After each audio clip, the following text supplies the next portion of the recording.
Hi, I'm Bill Holcomb, and today I will be guiding you through how to paint Times Square, New York in watercolor. Throughout today's video, I will also be answering some of your questions posted on our socials. You can download my free sketch from the link in the description, where you will also find a list of materials used in today's video. I'm starting with mixing some paints, Windsor Blue, together with a little bit of Scarlet Lake. One of the two pans will be much darker than the other. You can darken it up even more as you go along. So with a mop brush, start at the top where the sky is, but also coming over some of the buildings that you'll see are dark at the top when we get further into the painting. Carefully avoiding certain buildings where they have the billboards that are very bright, because we want that area here and there to remain light, using the white of the paper, which is the English style of watercolor painting, where we use the whites and we don't use opaque white. So just coming across. After practice, it's quite easy to not make mistakes and go over areas that you don't want to go over. It can still happen, but if that happens, do a little bit of lifting with a tissue and some clear water. But we're doing good so far. So that's done, and then whilst that's still wet, as you can see, wet in wet, I've come in with the darker wash, going over the sky, the same buildings that I went over the first time round, just darkening that up some. Using a mop brush, and you can use a number 10 or 12. And here, look, gone over it just a little bit, and I'm doing a little bit of lifting with some clear water, and it's just a tiny bit. It won't notice. All those areas will be coloured in as bright light billboards.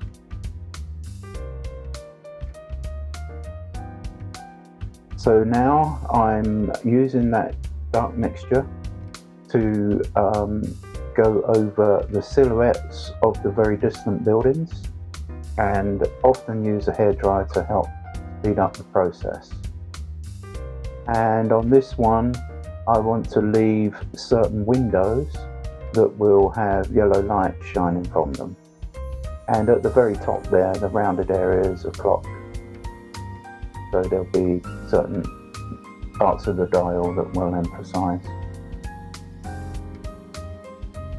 So there'll be a nice contrast between the light and the dark, with the lights shining from those windows, as you can see now. And then I've got something like my number 10 brush and or 12, and then I'm just blocking in the darks for those distant buildings. The one above where I'm painting now is that H&M building. So using a mop brush again, so you can vary it between a mop brush and something like a number 10 brush. You know, when you want to do certain detail, you drop down. It's showing you a few photos there of the Times Square. And I would mention that I have a question now. Which brushes, this is Cherry Blossom, which are my 5 brushes I would want? Well, definitely a mop brush. It's something like a 20. A number 10 pointed rounded brush, and a number 4 and a number 2, and then flat brushes. Flat brushes are very useful for detail of clouds in the sky, for waves on the ocean, ripples, and for reflection work. So we're coming now down, dropping in some varied colours that are on the wet pavement from the various billboards, and some of that reflection will be from the people walking along this Times Square area. pavement area. So vary that up as much as possible, make it interesting, because there's lights all over the place, there's shadows coming from multiple directions, so it's a myriad of different points of interest. The more distant people, you can start by blocking in with some of that colour we used at the beginning. And please remember to like and subscribe, because if you do so, it helps us with the viewings, and you will be notified of every new video that's uploaded, so you don't miss any, and it's all free.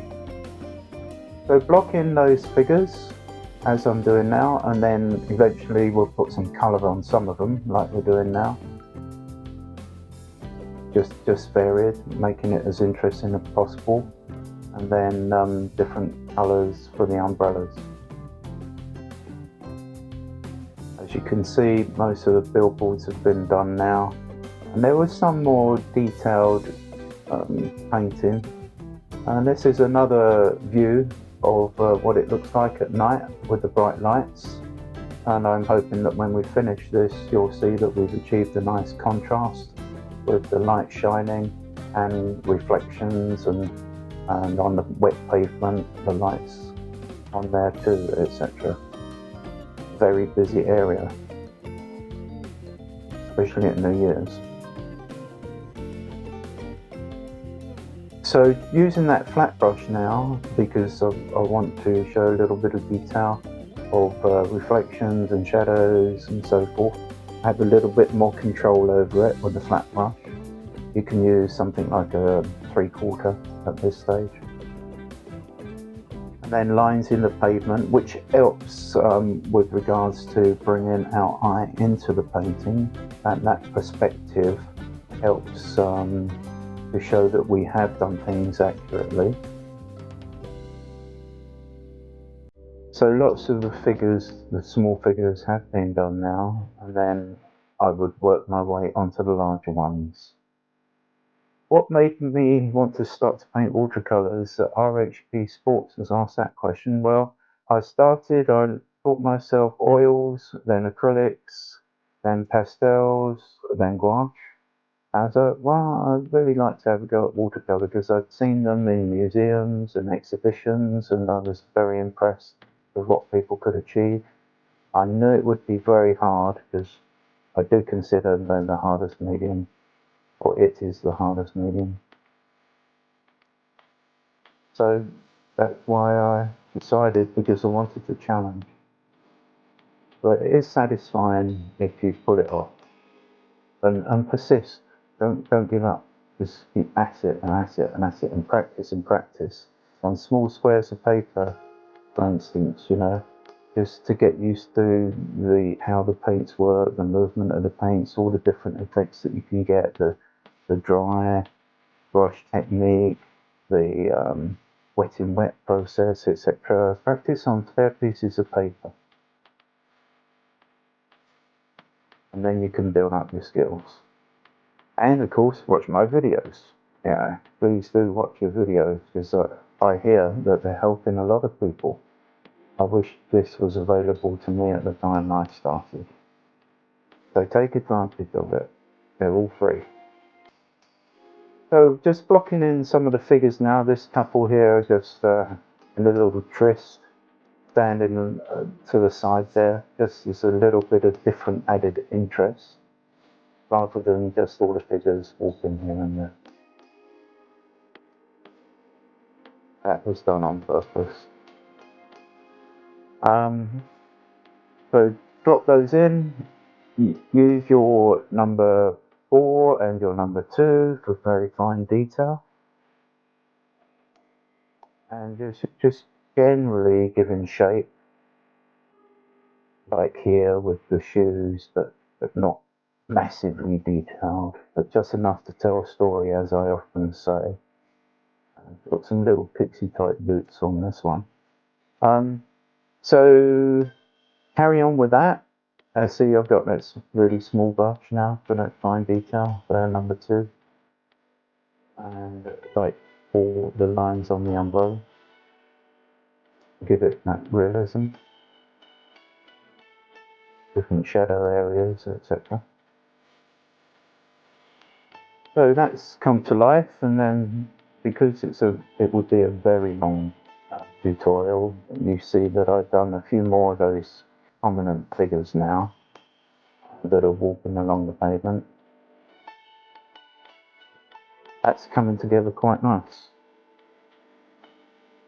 I would also like to say that my son Ross Holcomb has been at Times Square several times photographing weddings. RossHolcombPhotography.com. You can see his work online. He's a great photographer. This is the reason why I wanted to do Times Square, because I know he's been there many times, and I'm sure he'll be there many times to come, and different parts of the States for wedding photography. So this principal figure now, right at bang smack in the middle of the painting, is coming along nicely. James Stone, what is your favourite subject or genre to paint? That's very difficult. I do love painting scenes of Venice. I think it's magical there. Every corner you turn, there's a painting. You don't have to make it up. So I like that. I like the natural environment here in Florida, northern Florida. All the rivers, spring-fed rivers, and all the wildlife and so forth. So I like painting that as well. So it's a competition between certain detailed paintings of buildings and nature. So now we're nearly at the end of this, and I'm dropping in some more shadows. I put a little bit of water down first, and then I'm fusing in some colours on the pavement to make some good shadows and reflections and breaking it up. We've got lines going vertically and horizontally. So please remember, like, subscribe and comment, and recommend my tutorials to your friends. I'm forwarding on details because it really helps us with the viewing figures. We get more exposure time on the air if we have a lot of people liking and subscribing. So here we are. I hope you like the final result, and I hope you have a go. And thanks for watching, and we'll see you next time.